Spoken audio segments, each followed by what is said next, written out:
Welcome back, everybody, and I'm going to go into the topic of um, the moral question or the kind of moral beginning. This is a kind of concept that I've always kind of referred throughout my kind of exploration of self-care and what that means.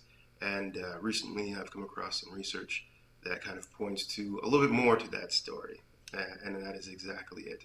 That we might have a mental or moral statement that we make to ourselves as children, and this might be, I'm going to be strong. Very simple, very powerful, and we start living our life that way. However, the statement alone doesn't seem to be powerful enough to create such a kind of lifetime dedication to its outcome. So then we have to say there are certain emotions attached to these statements that make them so powerful. And to make them so continuous and to make them so hard to see, realize, and to break. We often know that emotions are hard to kind of identify, and especially when we've made these kind of promises to ourselves when we're younger, we're in the understanding of stories and ideals. And we look up to our parents for this ideal that we now embody. It might not even be our ideal, like I spoke about before, but we might have gained it from our family's way of taking on life. However, more to the point, this story that is created echoes throughout our lives until the point where we have to challenge the story itself. This challenge then kind of brings about a new way of viewing life and taking on things. But this is only after we kind of get through that challenge itself. Normally, we will see this thing later on in adult years. This is called the midlife crisis, or we'll have a loss or a large gain or a big reflection that kind of creates this new challenging of the old system of thinking, this belief system that we have kind of created as a story to our life. Now, that being said, the story itself can always be changed, rewritten, and altered pretty much at any time. However, you would have to know how to navigate emotions themselves.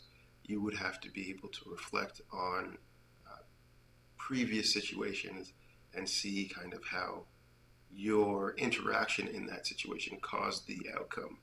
Now, I'm a very upbeat, positive person most of the time, and I really believe in kind of moving forward and looking at the positive and accomplishing things that way.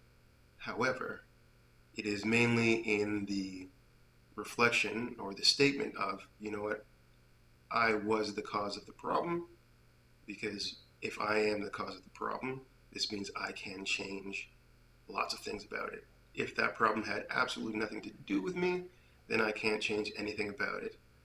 And I'm going to state here that this is not, there are more extreme cases, I should say, that this is maybe not the best way to kind of look at things, but if you're able to kind of conceptualize with me here, we can say that if we are the problem, then we're able to make the appropriate changes to negate this from happening again, or at least learn a certain amount about ourselves. So when the situation presents itself, and it will, we can change the narrative, that story that we've told about that exact same situation. So, for example, if every time I go to work, I get fired for whatever reason, and it is always my employer that's crazy and off the hook, and I can never, do anything right, and so I get fired, then any job that I have, this will be the outcome. In the sense that when it happens, it might even bring some relief to me. Oh, yeah, I was just waiting for that to happen. As you can see, that can be a style of self-fulfilling prophecy. However, it is only self-fulfilling in the sense that we are not able to learn the lesson that was supposed to be learned at that point. Now, the lesson might be that you have to be self-employed because you do things a certain way, and if you can achieve a kind of success, mentally, emotionally, or physically from that venture, then that is your path, possibly. But in the sense that we're able to do so much about the change, we can easily have a kind of cistern of monitoring this thing. So when I'm put in this situation, this has always happened. Okay, so now when I'm put in that situation, I'm going to try, if you can with me here, the reverse of what I do. If I got angry before, what I'm going to do is get more quiet and insightful. this may have a change in reality. Once that change happens, we can say that we have the ability to change that situation. If we try that being more quiet and relaxed and that doesn't make the change, then what else could it be? And we research this, we kind of go at it. I think we fail to see that creating a character is um, a life process, meaning it can take a lifetime to create a character that we view as worthwhile, strong, and powerful. And I will put a disclaimer in here uh, for the sense that I've experienced, I guess, with this kind of way of looking at things.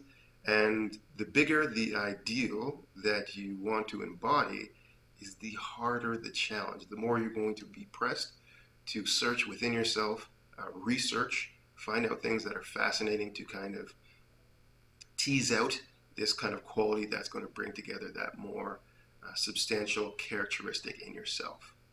Now, that being said, it is very hard and challenging, and I would advise that you take smaller steps. Start with a smaller moral and kind of build your way up. In the sense that often as children, we get the kind of this is the way to do things right, this is honest, this is correct, this is moral, this is that. And as children, we know nothing else, so we follow this thing.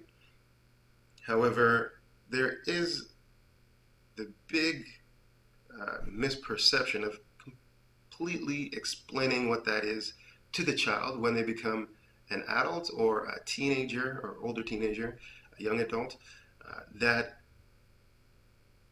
it is very hard to live life by a moral. So if you're going to do this, then you're going to have to have a very strong character, which means generally at that point of being a young adult, you're going to need lots of support to kind of make your way through that. It's only a challenge because most people don't do it. In fact, if most people were more kind of morally based in the things that they do and the way they act and how they kind of perceive things, it'd be a lot easier. For example, I talked about the kind of dissonance between being brave and what it means to be brave, to make your way up to being brave. And this happens when we say that, well, I'm going to be honest. And so I'm honest by my definition of honesty. But if we go by the absolute kind of realistic definition of what honesty is, it's a lot harder because that means you're going to have a lot more losses. You're going to have to admit and confess to a lot more things that is going to make you more vulnerable more immediately. But ultimately, this makes life a lot easier because then you don't have to kind of go through the consequences of not doing that. A quick example in history is that there was a kind of chemistry used to make gunpowder, which was originally, I believe, in a firecracker or firework. And before it was used for the firework, the person that discovered it kind of labeled it something that should never be used, right? We should never bring it into technology, essentially, is what the discoverer said, and kind of abandoned the whole project. With the understanding that we're not capable to utilize this thing as a society appropriately for health or well-being or humanity. Uh, anyway, long story short, his advice was ignored. We end up using this firecracker for what you would call gunpowder, and therefore bullets, wars, and everything like that consumed and had its toll that it did have. Lots of casualties. So there's the exact same way in this as well. If we're going to give people the, let's say, social media, then how are we kind of guiding them to use this new technology? Are they going to use it in a way that is actually beneficial to humanity? Yes or no? Is the technology bad? Not particularly. But if you are going to invent something like that, then it should be your responsibility, being the inventor, to make sure that you know what the real life implications are of this thing that you have created. Therefore, a certain education must always come with a new style of technology for the general public. If it's done in school, all the better. But the idea is that when you look at things that are powerful tools of engineering and science, we often use the technology without being able to kind of meet the prerequisites of being able to use that thing. and then we find ourselves in challenges. So we have the kind of social atmosphere of things, which creates large pressures on being able to achieve things very quickly. However, in real life, it takes a long time to create anything that's really great.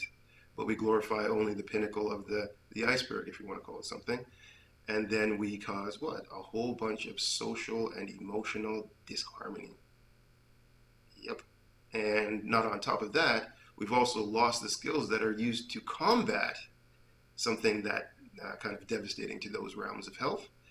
And now we have children essentially that are kind of unequipped and at a disadvantage from the very beginning. This doesn't lead to a very positive outcome per se, unless they're able to use kind of the insight of how bad that thing is and create the kind of cure for that challenge that we're facing.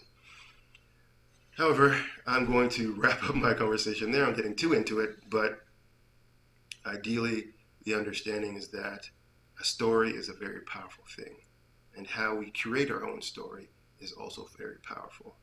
The only way to change this narrative is to really go into the study of ourselves.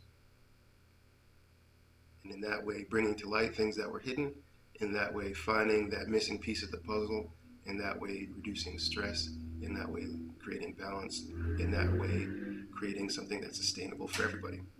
All right, so hopefully that was insightful and you kind of get the flow of how the whole thing plays out, and you can use that to the understanding of gaining more knowledge for yourself.